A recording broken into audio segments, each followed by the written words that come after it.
Ding dong. When my friend Beth answered her door one day, she found a pair of earnest Mormon missionaries, young men wishing to chat with her about their religion. So begins a story told by Erica Hewitt, who serves a UU congregation in Maine. She continues the story about her friend. Beth being Beth, she invited her Mormon visitors in, listened to what they had to say, and in response, shared her good news, her beliefs about justice and inclusion, of being responsible for the most vulnerable among us, of countering oppression with love. The point wasn't to change their minds, and the missionaries must have realized they weren't going to change hers. Beth's intention was to create a moment of connection with the strangers, despite their contrasting beliefs. At the end of their visit, one of the Mormons asked, "Shall we pray together before we leave?" "Yes," said Beth. "I'll go first." And so she said a prayer, and then the missionary said a prayer, and they parted ways. Days went by. The weather grew oppressively hot. I'm wondering if this story was actually in Maine. Again, one afternoon, Beth heard her doorbell. On her doorstep were the same missionaries, wilting in the harsh sun. "Can we have some water?" one of them asked. "Hello," replied Beth, and then, quoting Jesus in the Gospels, "I was thirsty, and you gave me drink. Of course, come in."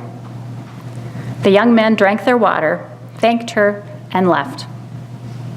Hewitt continues, "Beth never saw them again, but those missionaries have never left my mind because their story forces me to examine my own heart and the way its doors sometimes stay closed." If you or I knew that a stranger was suffering from thirst outside our door, wouldn't we readily bring them water?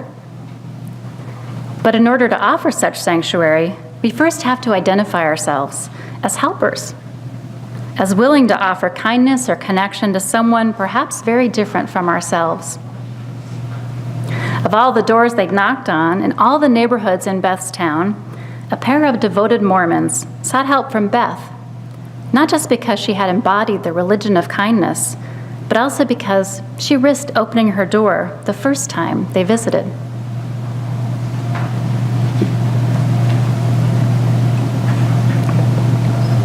This month, we've been exploring the theme of sanctuary and worship, asking in part, what does it mean to be a people who welcome all?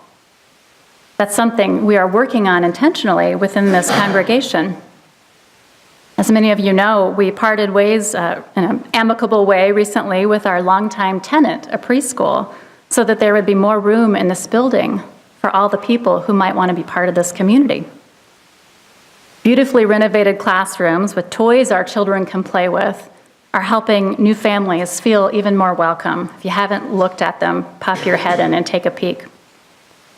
Our Accessibility and Inclusion Ministry, or AIM group, has completed several assessments of the church that will help us be more welcoming to people of all abilities as we can implement their recommendations. We're also working on ways to make it easier to help new people figure out how to get involved beyond showing up on Sunday. In fact, I heard one thing from a visitor this morning. We have to put choir information on the website. All of us have a role to play in welcoming the strangers who come through the red doors of this church. Of course, we routinely have coffee, tea, sometimes mint, and other beverages to quench a visitor's thirst, and homemade bread for the first-time visitors, too. But meeting the thirst for connection takes effort from everyone, not just the membership committee or the ushers and greeters. So what can you do? Well, wearing your name tag is a simple, friendly gesture. And if you'd like to indicate your preferred pronouns, you can pick up a pronoun button at the welcome desk. You may notice some people have them attached to their name tag. And this is just a friendly way to help make our congregation more inclusive of people of all gender identities. If you're involved in a small group here, please make an effort from time to time to invite new people into your group. Shared experiences are one of the best ways for strangers to become friends. And of course, when you're visiting with folks in Fellowship Hall or out here in the lounge area, don't be too busy with the people you already know to to greet the visitors. Rather, keep an eye out for those you don't know and introduce yourself. Now, here I actually do not recommend following the Arab custom spoken of by the poet of waiting 3 days before asking a stranger how they are doing. Open-ended questions, I think, work well at any time. For example, tell me about yourself, or what brought you here, or how was the service for you? A radical example of welcoming comes from activist Rosemary Harding, who grew up in the South. Her mother, Ella Lee, and great-grandmother Mariah, or Mama Rye as they called her, left a lasting impression. This is how Marilyn Sewell tells it. Mama Rye was born in Africa, was a slave in Virginia, and died in 1930 at the age of 107. Both these women cultivated a deep hospitality as well as a profound mystic spirituality. In the years that Harding was growing up, her house was a regular stop for neighbors and relatives and friends.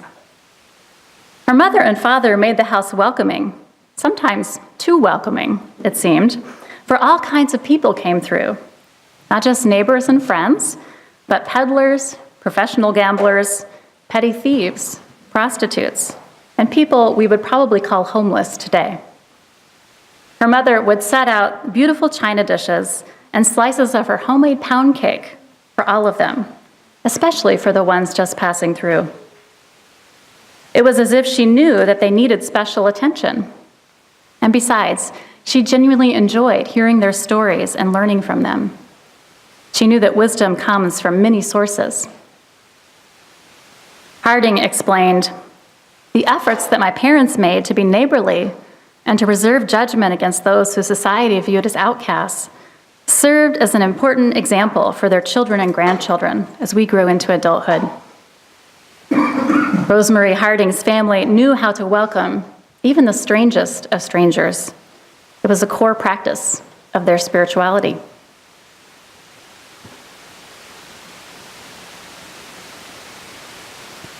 In our sanctuaries, UUs have harbored many that the outside world might consider strange. The two traditions from which ours came were regarded from their beginnings by others as heretical.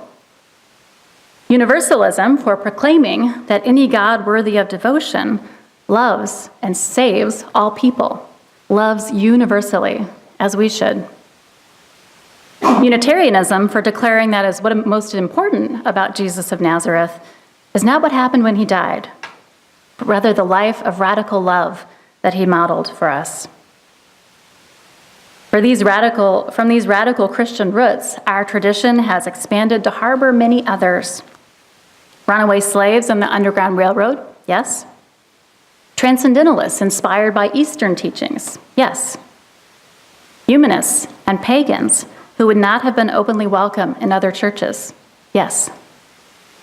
Jews and Muslims and Mormons have found harbor with us. Lesbians and gays, oh my, yes. And bisexuals and transgenders and non-binary and all manner of other people who identify as queer. And the list goes on.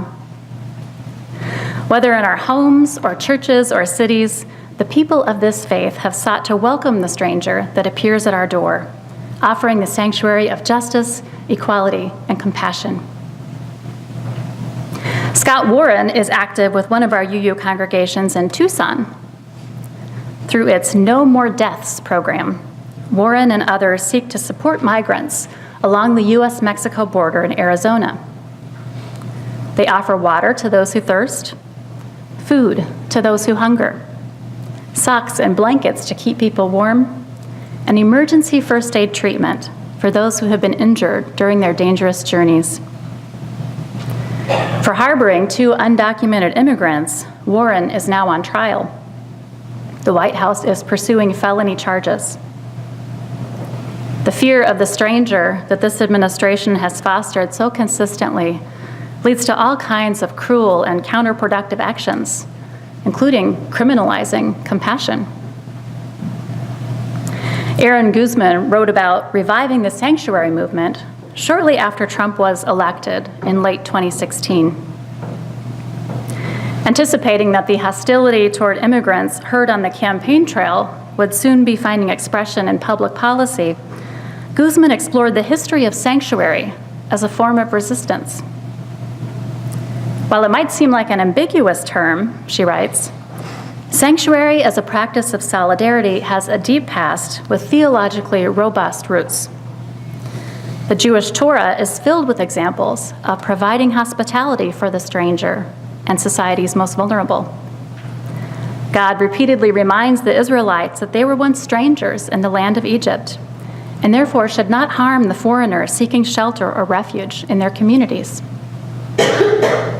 In the Christian Gospels, Jesus reminds us of stories like the Good Samaritan, where unlikely people help those who are in critical need, to show how small signs of grace and hospitality can be powerful acts of resistance against societal norms. Jesus challenges his followers to provide unconditional hospitality to the least of these by saying, I was a stranger, and you welcomed me. Guzman goes on, Jesus himself was just an infant when his family fled to Egypt as refugees escaping infanticide. And this aspect of his birth narrative is often a powerful source of hope for migrants and refugees facing persecution. Sanctuary is the very fabric of the Torah and the teachings of Jesus. Sanctuary reveals that religious spaces are far from politically powerless, but instead are actually positioned on the front lines of where important struggles might take place. That is Guzman's conclusion from a Western background. We heard in the prayer shared earlier from the Indian Buddhist Shantideva that people inspired by Eastern traditions likewise seek to be protectors or servants, providing refuge and a sanctuary for those in danger. Some of our UU churches have opted to become sanctuary churches in the last couple of years, literally harboring refugees or immigrants fleeing violence and danger. The Unitarian Universalist Service Committee, or UUSC, has been active in documenting what is happening in Central America and looking for ways to help. A recent UUSC blog post this week about the migrant caravan that has received so much news coverage points out 4 things you should know about the Central American caravans. The first thing is that people flee Central America because they have no choice. One example is Honduras, where citizens spoke with the UUSC about human rights abuses. Let's watch a clip of that interchange.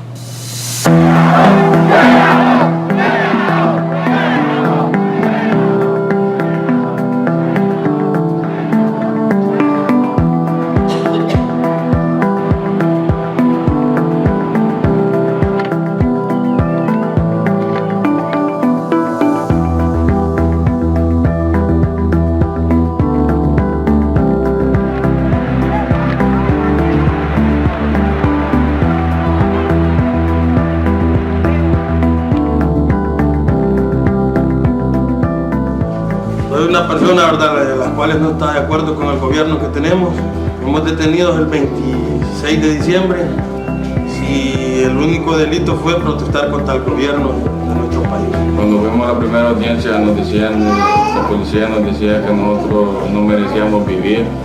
Las personas más peligrosas de Honduras no las tratan como fuimos tratados nosotros, y que nos tuvieran 16 días en celdas de castigo, en oscuridad sin ver la luz ninguno de los 16 días. Estuve 4 meses, 8 días recluida en el centro penal del Atlántico. Fui puesta a prisión por el simple hecho de protestar. En este momento el pueblo sufre bastante, están golpeando jóvenes, la policía. Y hasta la vez todavía seguimos, nos estamos sintiendo perseguidos por parte de la policía. No salimos a trabajar ni a nada por miedo a que ya vimos de lo que fueron capaces. All kinds of laws are passed, all kinds of initiatives that are taken, that the impact is not felt directly in the United States, it's felt here. And to come to a place like this, to Honduras, you see the results of a lot of what the U.S. is doing.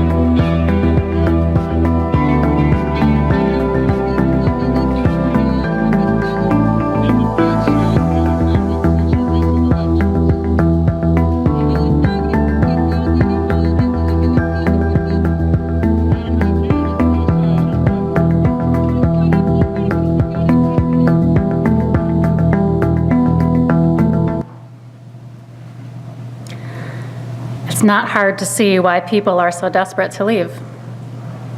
The second point in UUSC's blog post on the subject is that caravans do not represent an overall increase in migration. Migration of our southern border is actually at a low point compared to the last couple of decades. Third, UUSC observes that people fleeing for their lives will not and should not be deterred. Yet our president appears bent on extreme policies. The UU Service Committee seems to me not only compassionate, but quite logical in stating that subjecting families who have survived many horrors to indefinite detention or separation from their children would not dissuade people who were already willing to face mortal peril in the hopes of getting themselves and their family members to safety. These policies will merely layer gratuitous cruelty on top of an already deadly regional migration system that U.S. policies have in part helped to create. Lastly, UUSC asserts that the U.S. and the countries along the route cannot block people from asylum. Both domestic and international laws are clear that people seeking safety and asylum have the right to cross borders by any means. It is morally wrong for our country to pressure other governments to block such refugees and to withdraw humanitarian aid, as President Trump has threatened to do. What many may not know is that our country is complicit in the refugee situation going back decades. Guzman noted this in chronicling the sanctuary movement, not only in Honduras, but Guatemala, El Salvador, and Nicaragua, which have suffered since the 70s and 80s with civil war and governments backed by U.S. funds and military interests that brutalize their own people in the name of combating communism. This was what first prompted the growth of the modern sanctuary movement, as people and churches and other organizations tried to help desperate migrants reach safety. The UU Service Committee is looking at ways volunteers can help with the border. Meanwhile, right here in DFW, this church has looked for ways to support migrants in our area over the last couple of years. Thanks to the leadership of our Social Justice Council and its chair, Cindy Fountain, we have a growing relationship with an organization called RAICES, which stands for the Refugee and Immigrant Center for Education and Legal Services. This church has supported their work with funds, by the use of our building for trainings, showing up at local actions of social witness, and offering volunteer support, as with those trained to offer accompaniment to RAICES clients. Several Westsiders also volunteered at a RAICES-sponsored clinic for Hondurans to reapply for temporary status to stay here. I want to share with you a few observations from the Westsider who has spent some time doing accompaniment so far. I don't know how many have heard of accompaniment. It's a way to provide solidarity to individuals who are facing deportation or contact with immigration officials for which they would like support. So you go with them as a supportive presence and witness. People who volunteer for this work are coached not to ask probing questions of the people they are there to support, so they don't always know the backstory of that particular individual. And one accompaniment experience, going to immigration court in Dallas with a RAICES client, what stood out to the Westsider who has been doing this work was actually the reaction of someone else in the room, not the person she was there to support. When she went through the courtroom door and sat down, she told me, a man in front of her, not someone she knew before, turned around and smiled immediately like, gosh, I'm glad you're here. Having white people show up is very helpful, this white woman told me. The same volunteer reports witnessing extreme variation in the efficiency, shall we say, of the bureaucracies that immigrants must interface with. Once she waited at a for-profit detention center for a RAICES client to be released. She had to wait 5 hours for no apparent reason before he was let go and could be transported to his family member, a DACA recipient. The work has been rewarding because it allows the volunteer to see the joy that the immigrants are experiencing and the refugees bring to their situation, and to witness their resilience, which of course is what led them this far. This Westsider identifies learning allyship as another plus of volunteering. They don't always need us to help them figure out what to do, she explains. You wait for them to ask how to do something, where to go, and then help. One door at a time. And so let us continue to welcome the stranger, one door or threshold at a time, in our neighborhoods, our cities, and our nation.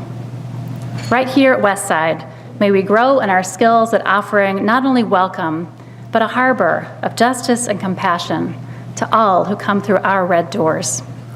May it be so. Amen.